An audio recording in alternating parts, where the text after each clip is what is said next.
Welcome to cric master channel.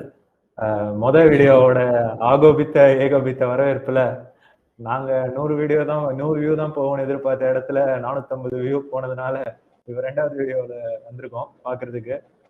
Rohit மஞ்ச சட்டையில வந்திருக்க. ஆறாவது கப்புக்கான அறிகுறியா? எனக்கு இது தலா தரிசனம் தோணுது. இந்த வருஷம் கப் அடிச்சுட்டு அடுத்த வருஷம் சேப்பாக்ல ஃபைனல்ஸ் ஆடிட்டு 7th கப்போட தலா ரிட்டையர்ட் ஆக போறாரு.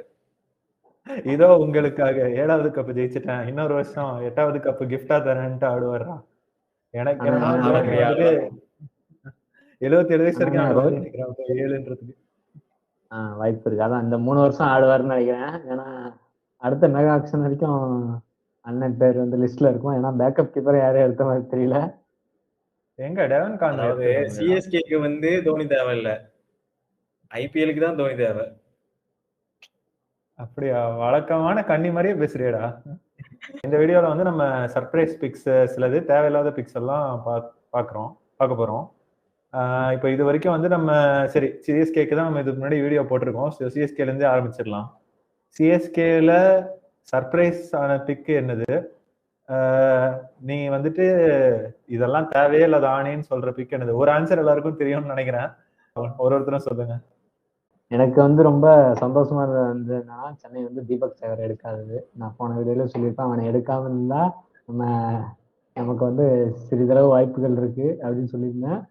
அந்த மாதிரி அதே மாதிரி டிசப்பாயிண்ட் ஆனது வந்து என்னன்னா, மேக்ஸ்வெலுக்கு கொஞ்சம் போயிருக்கலாம். லிவிங்ஸ்டனுக்கு ஒரு 8 கோடி வரைக்கும் போனாங்க. அந்த பினிஷர் ஹார்டிட்டருக்கு மேக்ஸ்வெலுக்கு போயிருக்கலாமோன்ற மாதிரி தோணுச்சு. இன்னொன்று வந்து நான் ரொம்ப எதிர்பார்த்தேன், துஷார் தேஷ்பாண்டே ஆர்டிஎம் பண்ணுவாங்க அப்படின்னு ரொம்ப எதிர்பார்த்துருக்கீங்க. ஆனால் கான்வே பண்ணிட்டாங்க. சரி, கான்வேயுமே காசு கொடுத்தே எடுத்தாங்க. ரச்சின் ரவீந்திராவுக்கு ஆர்டிஎம் யூஸ் பண்ணாங்க. அது மேபி அவன் சீப்பராக கிடைச்சாங்க யூஸ் பண்ணாங்கன்னு நினைக்கிறேன். மிடில் ஆர்டர்ல அந்த ஓவர்சீஸ் பேட்ஸ்மேன்ன்றது இல்லாத மாதிரி தான் இருக்கு. ஸோ எனக்கு என்னன்னா, பெஸ்ட் டீம்ல இருந்து எடுத்துட்டு வரணும் அப்படின்னாக்கா ரச்சின் ரவீந்திராவை ஒன் டவுன் ஆட வச்சாதான் சரிப்பட்டு வருமோ. திரிபாதி ஒன் டவுன் தான் ட்ரை பண்ணியிருப்பாங்க. ஆனா இப்போ இவனை ஃபிட் இன் பண்ணணுன்றதுக்காக ஒன் டவுன் ஆட வைக்கணுமோ அப்படின்ட்டு தோணுது. மற்றபடி இந்த சர்ப்ரைஸ் பிக்குன்னா எதுவா இருந்துச்சு? எனக்கு 100 அகமது தான். எல்லாருக்குமே 5 கோடியில இருந்து டக்குனு 10 கோடி அப்படின்றான். எல்லாருமே ஷாக் ஆயிட்டோம் ஆக்சுவலா. என்னன்னா இப்ப நூர் அகமது எடுத்திருக்காங்கல்ல, நூர் அகமது சிஎஸ்கே எடுத்திருக்காங்கன்றதுலதான் இந்த ஐபிஎல்லே ஒரு டைனமிக் ஷிஃப்ட் நம்ம பார்க்கணும். இந்த ஆக்ஷனே பார்த்தோம்னாக்க எப்பவுமே வந்து பார்த்தோம்னாக்க இந்த டெத் பவுலரு, யாக்கர் போடுறவன், அந்த மாதிரி பவுலர்ஸ்க்கு எப்பவுமே டிமாண்ட் இருக்கு. அது ஒரு பக்கம் இருக்கட்டுமே. ஆனா டீம்ஸ் வந்து இப்போ இன்னொரு வகையில பார்க்க ஆரம்பிச்சிட்டாங்க கண்டெயின் பண்றதுன்றது. ஃபார் எக்ஸாம்பிள் எல்லாரும் என்ன பார்ப்போம்னா, ஒரு பவுலர் டிஃபென்சிவா போடுறான், அவன் எக்கானமி ரேட் வந்து 8 கீழே வச்சிருக்கான்னாக்கதான் முன்னாடி எக்கனாமிக்கல் பவுலர். ஆனா இன்னைக்கு டீம்ஸ் எப்படி பாக்குறாங்கன்னா, டாப் ஆர்டர் நம்ம விக்கெட் எடுக்கலாம் முடிஞ்சிருச்சு, எப்படி யார் போட்டாலும் அடிக்கிறாங்க டெத்துல. இப்ப டீம்ஸ் எப்படி எனக்கு தெரிஞ்சு அப்ரோச் பண்ண ஆரம்பிச்சிட்டாங்கன்னாக்க, எங்களுக்கு வந்து கண்டெயின் பண்றவன் தேவையில்லை, விக்கெட் எடுக்கிறவன் தான் வேணும். 2018-19 டைம்ஸ்லாம் சொல்றேன். டெத் பவுலர்னு பார்த்தா பெருசா அந்த டைம்ல யாருமே இல்லை, சும்மா யாரையும் வச்சுதான் ஓடிட்டு இருந்தோம். இப்போ பத்திரானா இருக்கான். இப்ப சென்னையுமே அப்படிதான் அப்ரோச் பண்ணிருக்காங்க. கலீல் அகமது ஒரு விக்கெட் டேக்கர் பவர் பிளேல, நூர் அகமது வந்துட்டு ஒரு மேஜர் விக்கெட் டேக்கர் மிடில் ஓவர்ஸ்ல. ஸோ இப்போ அவங்க எப்படி எடுத்திருக்காங்கனாக்கா, ஒரு ஸ்பின் பார்ட்னர்ஷிப்பா தான் பார்த்திருக்காங்க. ஒரு டிஃபென்சிவ் பவுலர்ஸா தான் இருக்காங்க. ஜடேஜாவும் டிஃபென்சிவ் பவுலர் தான், அஸ்வினும் டிஃபென்சிவ் பவுலர் தான். அஸ்வின் விக்கெட் டேக்கரெல்லாம் இருந்து ரொம்ப வருஷம் ஆயிடுச்சு T20ல. அப்போ இவங்க வந்து எப்படி போயிருக்காங்கனாக்க, இவங்க 2 பேரும் டிஃபென்சிவா போடுறாங்கனாக்க இதை யூஸ் பண்ணி விக்கெட் எடுக்கிறதுக்கு மிடில் ஓவர்ஸ்ல ஒரு பவுலர் தேவை. ஸோ அந்த ஒரு ப்ரொஃபைலை வந்து நூர் அகமது வந்து கண்டிப்பா ஃபுல்ஃபில் பண்ற மாதிரி எனக்கு தோணுது. நான் வந்து இந்த ஆக்ஷன்ல வந்து சிஎஸ்கேக்கு பாசிட்டிவா பார்த்தது என்னன்னா, ஒரு 2 விஷயம். இப்போ வந்து சிஎஸ்கே வந்து இந்த மாதிரி உங்க டீம் வந்து சஜஸ்ட் பண்ணுங்க அப்படின்னு நல்லா ஃபேன்ஸ்டையும் சஜஷன்ஸ்லாம் கேட்டாங்க. அந்த ஃபேன்ஸோட சஜஷனுக்கு கொஞ்சம் மதிப்பு கொடுத்துருக்காங்களோ, கிட்டத்தட்ட நம்ம கேட்ட ஸ்குவாடை தான் எடுத்திருக்காங்க. அதே சமயம் வந்து இப்போ நம்ம நினைக்கலாம் இந்த ஸ்குவாடை தான் நம்ம எடுக்க போறோம்னு போய் நினைக்கலாம். ஆனா அந்த ஆக்ஷன் டேபிள் வந்து எக்ஸிக்யூட் பண்றது வந்து ரொம்ப கஷ்டம். அதை வந்து அவங்க வந்து ரொம்ப ஈஸியா பண்ணாங்க. மேபி நம்ம இன்னொன்று எனக்கு என்ன பிடிச்சிருந்துச்சுன்னா, இப்போ வந்து ருத்ராஜ் வந்து ஃபாஸ்ட் பவுலர்ஸே நம்பி ஓவர்ஸ் அதிகமாக கொடுக்கலாம் அப்படின்ற மாதிரி போன வீடியோல பேசியிருந்தோம். அதை வந்து இந்த வீடியோல அட்ரஸ் பண்ணியிருக்காங்களோ, ஸ்பின்னர்ஸை ட்ரெஸ் பண்ண ஆரம்பிப்பாங்களோன்ற மாதிரி எனக்கு தோணுது. எனக்கு அப்புறம் ரோஹித்தை நான் சொன்ன மாதிரி அண்ணனோட பேட்டர்ஸ் பவுலர்ஸ் எல்லாருமே எடுத்துட்டாங்க. அண்ணனோட ஃபேவரட் கலீல் எடுத்தாங்க. அண்ணன் பேர்ஸ்டோ வேணவே வேணாம்னாரு, அதுவும் நடந்துச்சு. பேர்ஸ் அன்சோல்டா போயிட்டான் பாத்தியா? நீ பேர்ஸ்ல வந்து பெரிய பேட்ஸ்மேன் சிஎஸ்கே இருக்கணும்னு சொன்ன, கடைசி சரி, வேற இதுல ஒரு மேட்டர் தமிழ் ஒரு மேட்டர் சொன்னான், ஃபேன்ஸுக்கு மதிப்பு கூட எடுத்திருக்காங்கன்ட்டு. அங்கதான் நான் கொஞ்சம் மாறுபடுறேன். ஃபேன்ஸ் தான் அவங்களுக்கு ஏத்த மாதிரி மாறிட்டோம். நமக்கு தெரியும்ல. இல்ல ஆக்சுவலா இந்த ஐபிஎல்ல வந்து எனக்கு வித்தியாசமான சிஎஸ்கேவா தெரிஞ்சது ஆக்ஷன்ல. ஃபர்ஸ்ட் பிட்டே ஆக்சுவலா சிஎஸ்கே தான் பண்ணாங்க.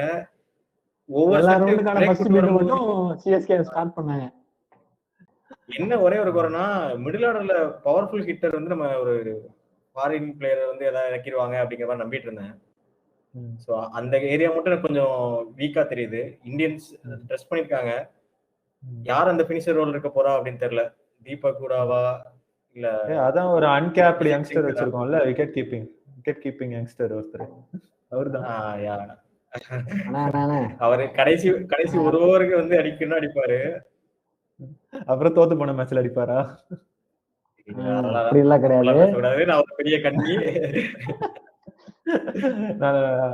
சரி, அதான் யாராவது எங்க இருப்பாங்க, இது வந்து இந்த பாசிபிள் பிளேயிங் 11 இது அப்படின்ற மாதிரி சொல்லுங்க.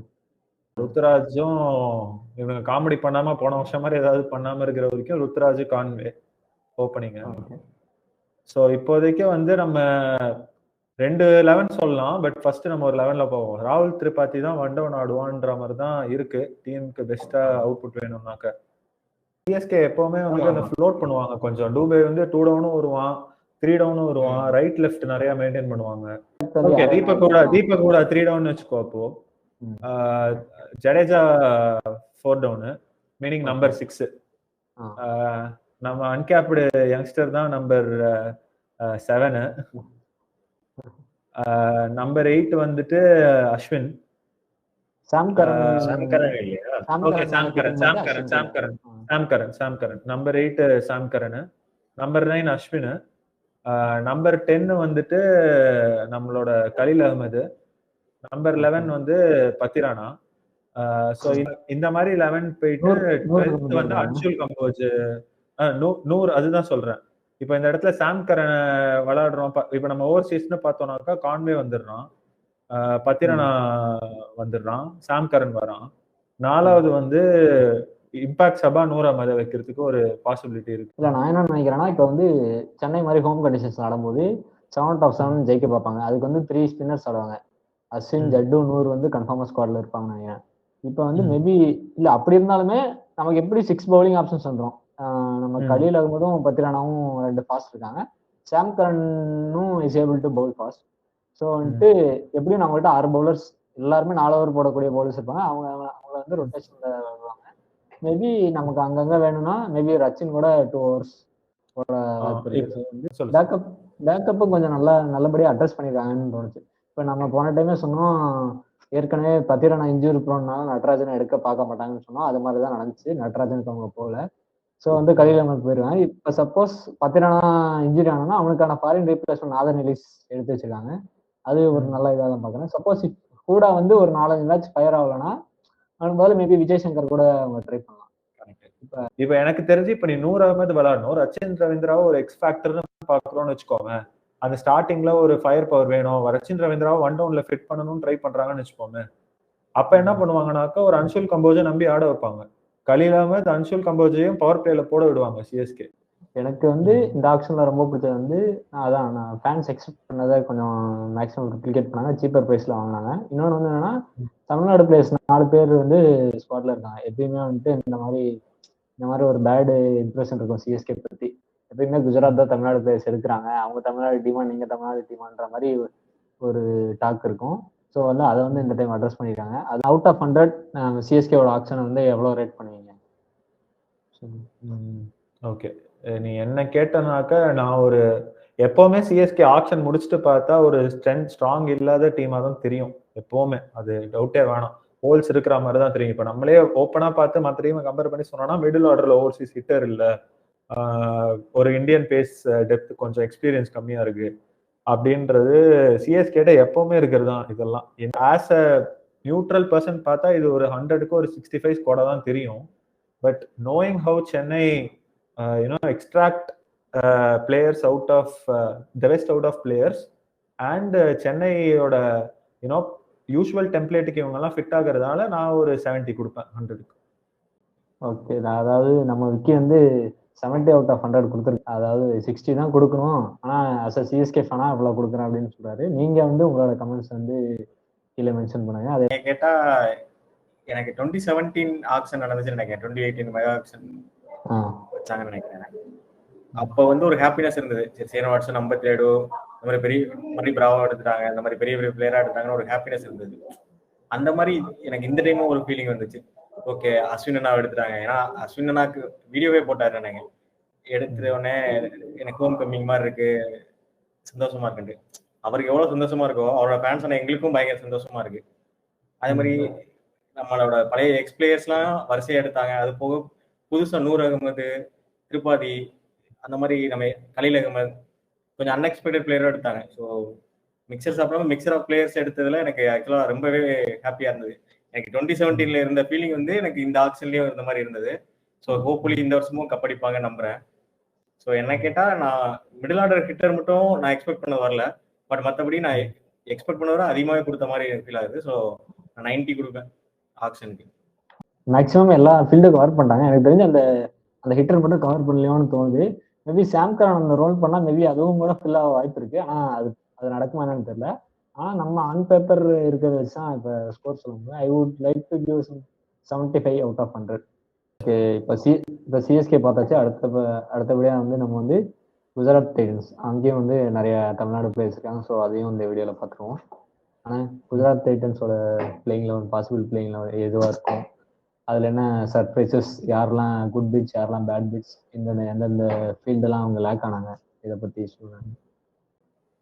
அவனுங்க ஆனா ரொம்ப இன்டெலிஜென்ட்டா ரீட்டைன் பண்ணியிருந்தானுங்க, அதை நம்ம கண்டிப்பா ஒத்துக்கணும்.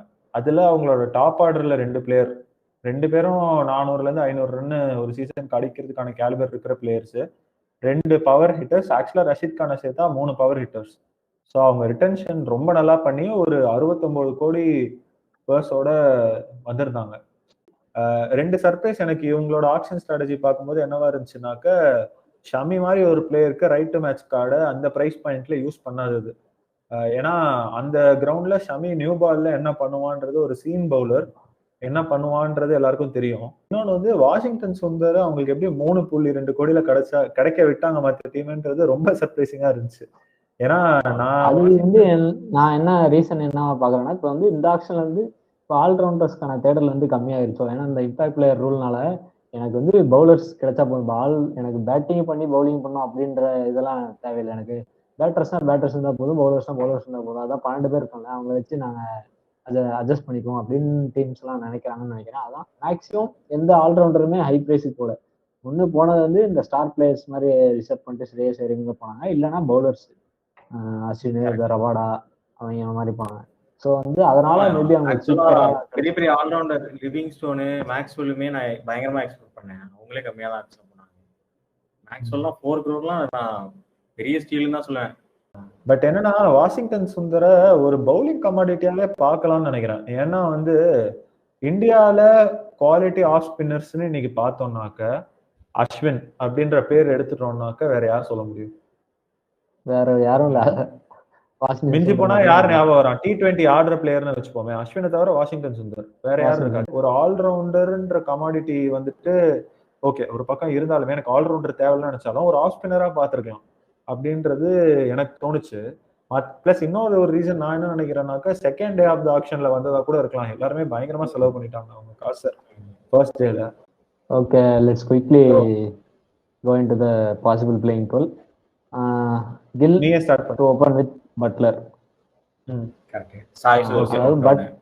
பட்லர் வந்து 15.5 crore எடுத்தாங்கன்னு நினைக்கிறேன். அது வந்து வேல்யூ ஃபார் பை தான் நினைச்சேன். தென் 1 down வந்து சாய் சுதர்சன், மேபி 2 down வந்து ஷாருக் கான், 3 down தான் எனக்கு வந்து என்னன்னா வென் பிலிப்ஸ் ஆடலாம், இல்லைன்னா ரூதர்ஃபோர்ட் ஆடலாம். நீங்க 2 பேர்ல யாரோ ஒருத்தர் ஆட வாய்ப்பு இருக்கு. வாஷிங்டன் சுந்தர், திவாட்டியா, அதுக்கப்புறம் ரஷீத் கான், அதுக்கப்புறம் மேபி ரபடா, சிராஜ், அதுக்கப்புறம் வந்து பிரசித் கிருஷ்ணா ஆட வாய்ப்பு இருக்கு. If suppose Rabada does not plays well for some மேட்சஸ்னா அவங்க வந்து பேக்கப்பும் நல்லா இருக்கு, கோச் எடுத்திருக்காங்க. ஸோ வந்து வேற பிளேயர்ஸ் வந்து இந்த 12 இல்லாம வேற யாராச்சும் உள்ள ஃபிட் பண்ண முடியுமா?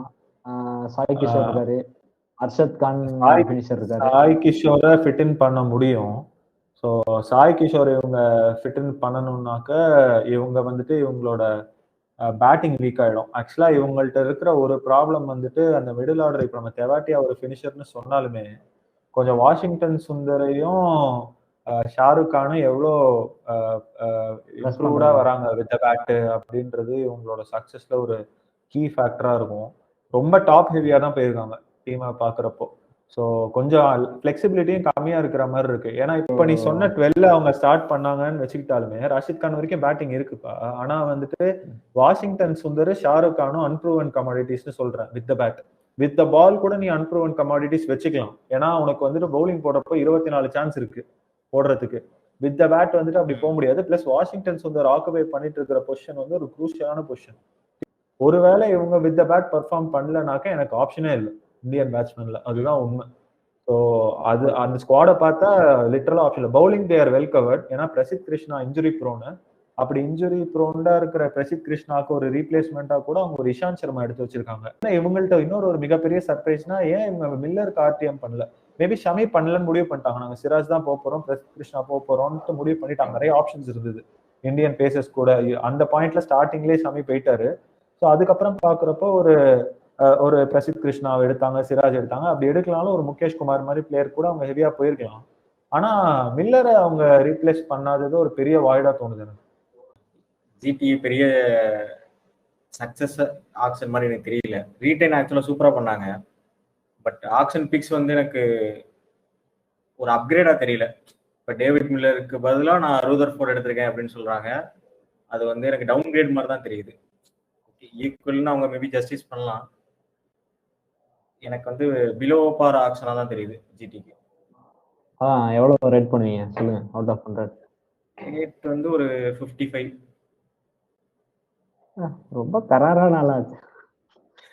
கம்மியா கொடுத்துட்டு இருக்காரு. நான் வந்து என்ன நினைச்சேன்னா எல்லா ஆஸ்பெக்டும் அவங்க கவர் பண்ண மாதிரி தான் இருந்துச்சு. ஆனா அவங்க ஏருக்கு போகலன்றது என்னோட கணிப்பு என்னன்னா, அவங்க கிட்ட ஏற்கனவே ஷாருக் கான், தேவாட்டியா, ரஷித் கான் இந்த மாதிரி 3 பேரையும் நம்ம 3 பேரையும் வச்சிருக்கோம். இதுல 2 பேர் ரீட்டைன் பண்ண பேசுறோம், அவங்கள வெளியே உட்கார முடியாது. ஸோ வந்து ஏன் நிறைய ஃபினிஷர்ஸ் எடுக்கணும் அப்படின்ற மாதிரி ஒரு தோணல் வந்துச்சா இல்லையான்னு தெரியல. அதனால மேபி அவங்க போகாம வந்துட்டான். ஆனா ஷமிக்கு ஏன் போகணும்னு எனக்கு தெரியல. மேபி சிராஜ் எடுத்தனால இருந்திருக்கான்.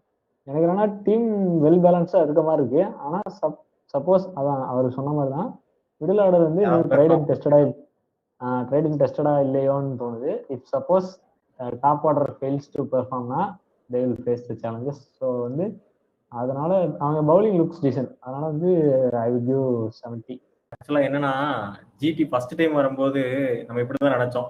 பேப்பரை பார்த்துட்டு இதெல்லாம் ஆக்சுவலா ஒரு டீமாங்கிற மாதிரி நினைச்சோம். ஹார்திக் பாண்டியா வந்து சுத்தமா ஃபார்ம்ல இல்லை. டேவிட் மில்லர்லாம் கடைசியை எப்போ அடிச்சாங்கிற மாதிரி எனக்கு சைல்ட்ஹுட் மெமரி மாதிரி இருந்தது. டேவிட் மில்லர் ஃபார்ம்ல பார்த்தேன். ஜிடி ஹார்திக் பாண்டியா வந்துட்டு ஃபர்ஸ்ட் ஓவர் போறனா 1 இறங்குறான், 2 இறங்குறான். அதே மாதிரி டேவிட் மில்லர் வந்து மறுபடியும் கில்லர் மில்லரா எல்லா மேட்சும் ஃபினிஷ் பண்ணி கொடுக்குற மாதிரி இப்போ ஒரு பேர் சொல்ற அளவுக்கு ஃபினிஷரா மறுபடியும் ஃபார்ம் ஆயிருக்கானா அது ஜிடி வந்ததுக்கு அப்புறம் தான் நினைக்கிறேன். ஸோ இப்போ பேப்பரை வச்சு நம்ம ஜிடி குறைச்சி போட முடியாது. ஏன்னா தொடர்ந்து 2 தடவை ஃபைனல்ஸும் வந்திருக்காங்க, ஒரு கப் அடிச்சிருக்காங்க. உன்ட்ட மேட்ச் வின்னர்ஸ் இருந்து அவங்க ஃபார்ம்ல இல்லைனாக்கா I can believe they will come back to form அப்படின்ட்டு. பட் இந்த பிளேயரோட கேப்பபிலிட்டி மேலேயே எனக்கு டவுட்ஸ் இருக்கு. அந்த ரீசன்னால தான் என்னால வந்து ஜிடி ஒரு கிரேட் ஆக்ஷனா சொல்ல முடியல. I think they good have done very very much better. பட்லருக்கு பர்ஸும் நிறைய இருந்து அவங்க பண்ணது வந்துட்டு I don't think it is a great option. They have many options. The bowling attack looks very decent. ஆனா I don't think the batting is quite there. So ஏன் rating பார்த்தா ஒரு ஆக்ஷன் பர்ஃபார்மன்ஸ்க்கு ஒரு 50 தான் கொடுப்பேன். டீமுக்கு வேணா ஒரு 60 கொடுப்பேன். I think they are going to find it difficult in at least ஹோம்லயுமே கஷ்டப்படுவாங்க, அவேலையும் கஷ்டப்படுவாங்கன்னு தோணுது. ஒரு 8th பிளேஸ் ஓகே எல்லாரும் உங்களோட ப்ரெடிஷன்ஸ் கொடுத்துருவோம். ஸோ வந்து கிரிக் மாஸ்டர் சேனல்லாம் மறக்காமல் சப்ஸ்கிரைப் பண்ணிடுங்க. இந்த வீடியோக்கு மறக்காமல் லைக் போட்டுருங்க. So will see you back in the next episode. வேறு 2 டீம்ஸோட வரும். தேங்க்யூ.